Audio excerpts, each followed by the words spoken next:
Emma, a college sophomore studying media, ran a small video channel dedicated to exploring haunted places. Curious and daring, she was always hunting for the next creepy story that could bring her more viewers. In the small Midwestern town seemed ordinary enough. By day, Maple Street looked like any other quiet suburban road. Maple trees shedding red leaves, children riding their bikes, neighbors chatting on their porches. But at night, the entire street seemed to shrink away from the house looming at its far end.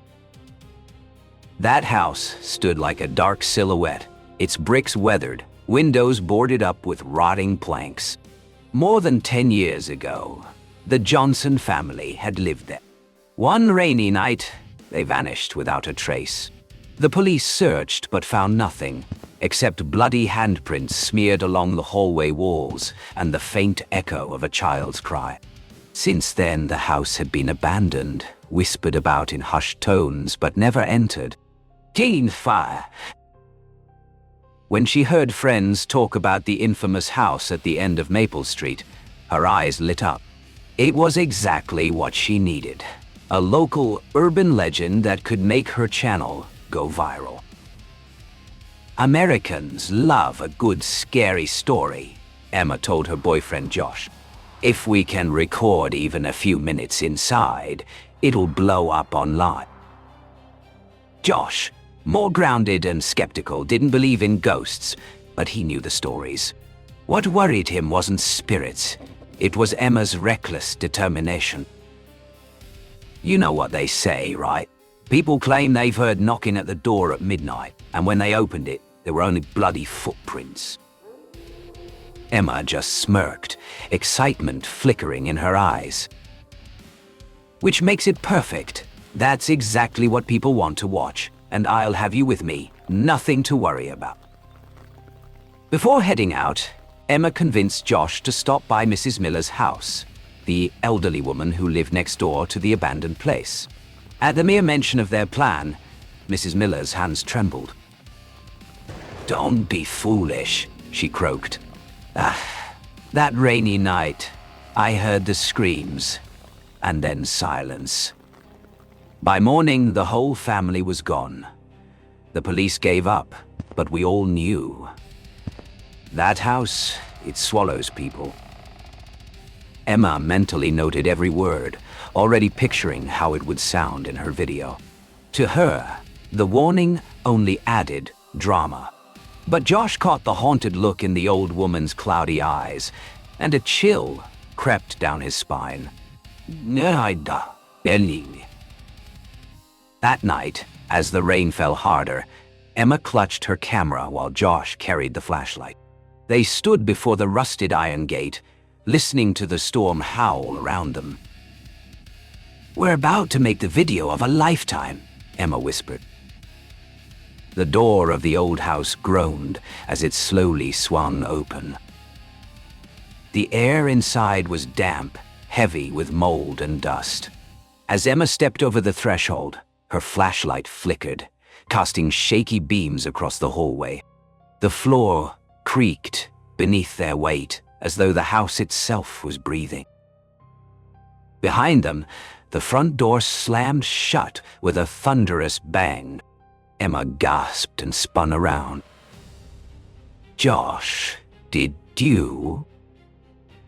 He shook his head quickly, his knuckles white around the flashlight. It's just the wind, he muttered, though his voice betrayed doubt. Shaya. They pushed open a door to the left. It was a child's bedroom, untouched for years. Broken toys lay scattered, a rocking horse frozen mid-motion. But what drew Emma's camera was the shelf of dolls. Dozens of porcelain faces stared blankly, each with cracked glass eyes. A faint drip echoed from somewhere in the ceiling. As the beam of Emma's light crossed the shelf, every doll's head slowly turned to face them. Emma froze. Josh, did you see that? Josh grabbed her arm, pulling her out into the hallway, his heartbeat hammering. Pendauer. At the end of the corridor stood an antique mirror, its surface blackened with age.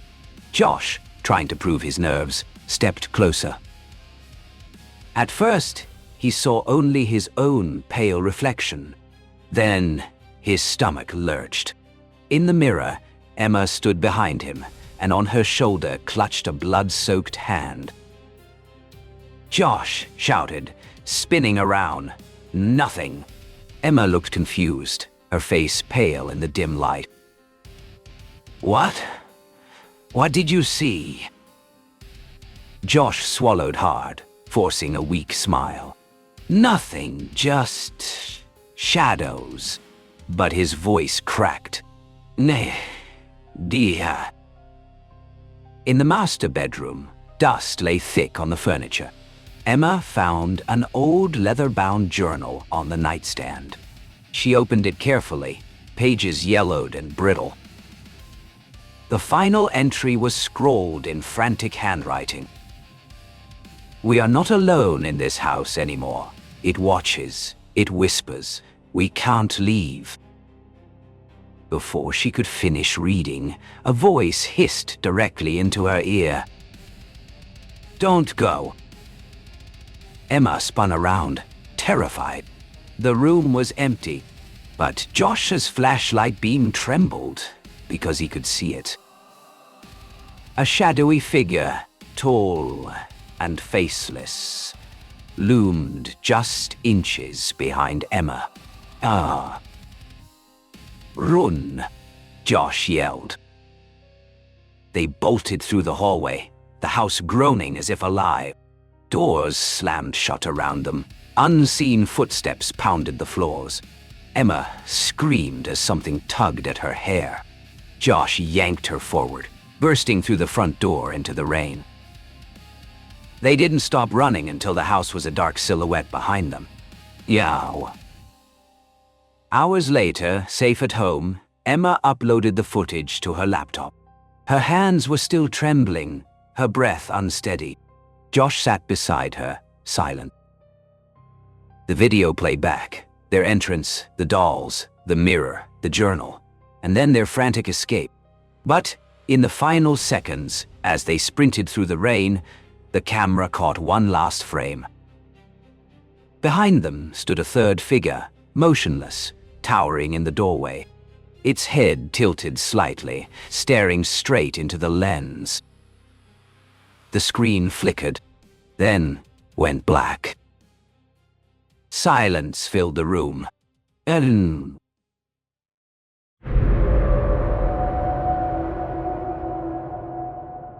I was only 11 years old when I first understood that monsters don't always hide under your bed. Sometimes they stand quietly behind your curtains, watching you when you least expect it. We had just moved into a new house in a quiet neighborhood. My mom called it a fresh start, and at first everything felt fine. The house was modest but cozy, with creaky wooden floors and a long hallway that echoed when you walked. In the living room, a glass sliding door opened to a fenced backyard, covered with white, paper-thin curtains that always swayed with the breeze. At night, the hallway felt strangely long, too long. I'd sometimes wake up to the sound of footsteps that stopped when I opened my eyes. My mom would laugh it off and say it was the house settling. But I knew something felt wrong. A few times I thought I saw a silhouette standing in the backyard when I brushed my teeth at night. Each time it vanished the moment I blinked. I convinced myself it was just my imagination. Then came the night that changed Eve. It was around 7 p.m. I was downstairs watching cartoons while my mom folded laundry upstairs. The sky outside was dimming, casting long, dusky shadows across the living room. I was halfway through my show when I heard a faint tap on I froze. My heart began to race. Slowly, I turned around and crept toward the door. When I gently pulled the curtain aside, I found myself face to face with a man. Filthy, with tangled hair, wild eyes, and a smile that stretched wider the longer I looked at him. He didn't move. He just stared at me like I screamed. My mom came rushing down the stairs. She stopped dead when she saw him. I'll never forget how her expression changed from confusion to fear in an instant. She whispered for me to stay behind her, but the man didn't even flinch. He pointed directly at me, then dragged a finger across his throat with a slow, deliberate motion. When my mom shouted that she was calling the police, he pulled a pocket knife from his coat and began scratching it across the glass door, making a screeching sound that cut through the silence like a blade. My mom grabbed my arm and we sprinted upstairs. We dove into her bedroom closet and tried to stay as quiet as possible. From below, we heard the glass shatter, followed by slow, deliberate footsteps. Then his voice echoed through the house, sickly sweet and childlike. "Boogeyman's coming. Can you hear me?" My mom was trying to call 911, but her hands were shaking so badly that the phone slipped from her fingers. I remember clutching her shirt and staring at the closet door, convinced it would open at any moment. Suddenly, a loud crash rang out from downstairs, followed by angry shouting. A second voice. It was my uncle. He had come home early from work and caught the man as he crept through the hallway. There were thuds, yelling, the sound of something breaking. By the time the police arrived, they found the man bloodied and pinned beneath my uncle, who didn't hold back. Turns out the man was a convicted predator with a long record, breaking and entering, stalking, and worse. He told the police he had been watching our house for weeks, waiting for the right moment. Watching me. We moved out 2 weeks later. My mom installed cameras in every room of our new house. She started locking every door twice, even during the day. As for me, I stopped sleeping near windows. I started checking under my bed again. Not for monsters, but for men. Real ones. The kind that smile at you through glass. But here's what really haunts me. 2 nights ago at our new house, I heard a tap-tap on the window. Just once. I pulled the curtain aside.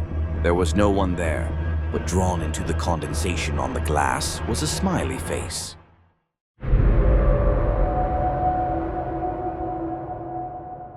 Name: Frank Caldim. Age 16, location: the island. Recording: found in the pages of a notebook soaked with dried blood and salt spray. There's only one bridge on and off this island. One single, slender thread of sanity connecting me to what others call civilization. But I don't cross it, not unless I have to. This island is mine. So is the ritual, so is the factory. My name is Frank Caldim. I'm 16. I've killed 3 people, all under the age of 10. All family. Don't look shocked. There's a structure to it, a logic. The world, you see, is not ordered by law or God.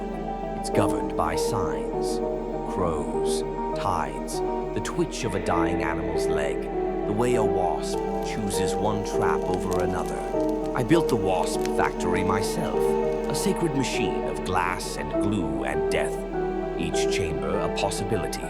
Flame, blades, acid, slow drowning. When a wasp crawls into its slot, its fate speaks to me. It tells me what I need to know. About the future, about Eric, about whether the sheep will be restless tonight. The first death was Paul, my younger brother. He was little, soft, and stupid. I launched him into the air on a kite made of driftwood and chicken wire. The wind was strong that day. He never came back. It was poetic, really.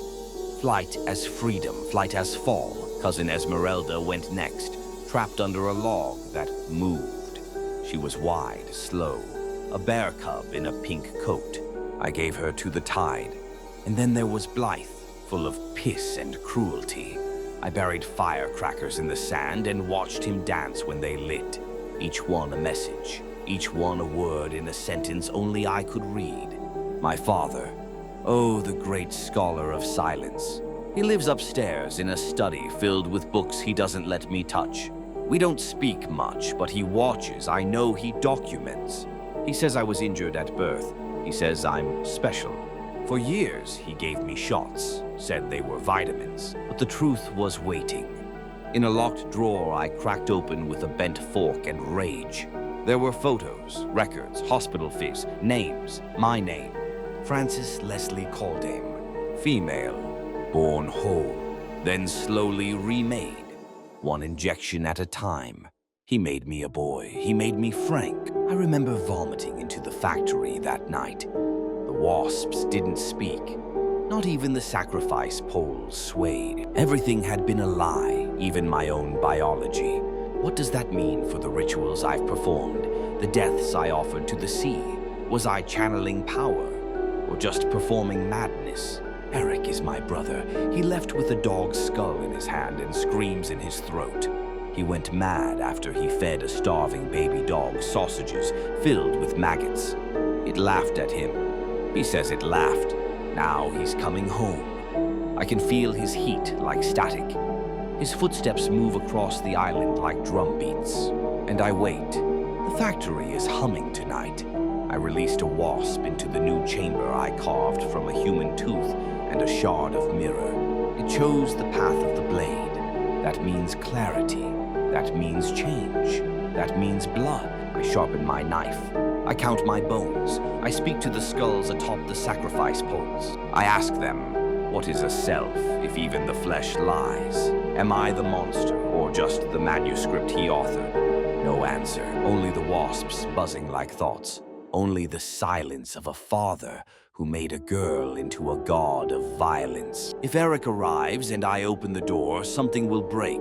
Not just between us, not just the house, but me. Maybe that's what the factory was always trying to say.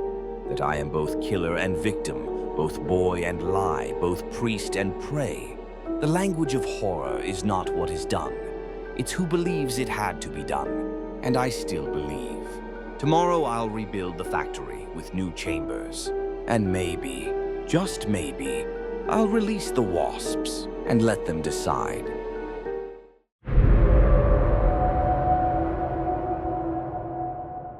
Name, Julia Cotton. Age, 36. Former role, wife. Lover, accomplice. Present state, missing. Status. This recording was recovered from the attic walls of 55 Lodovico Street.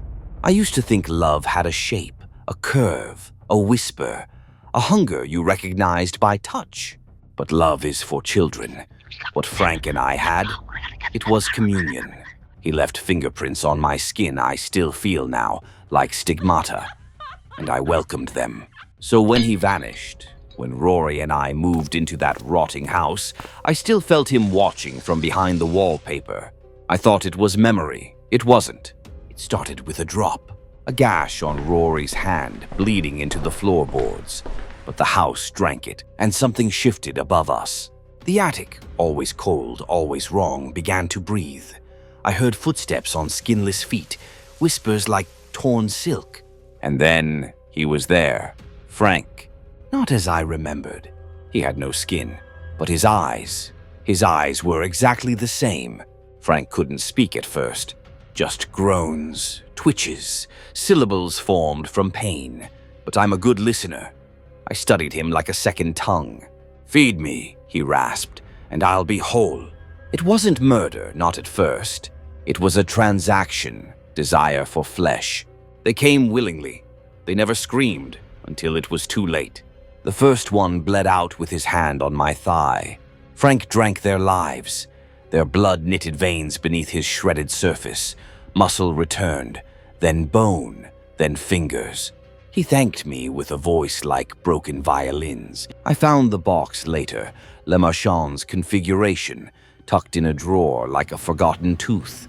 Frank told me never to touch it, but I wanted to understand what had happened to him.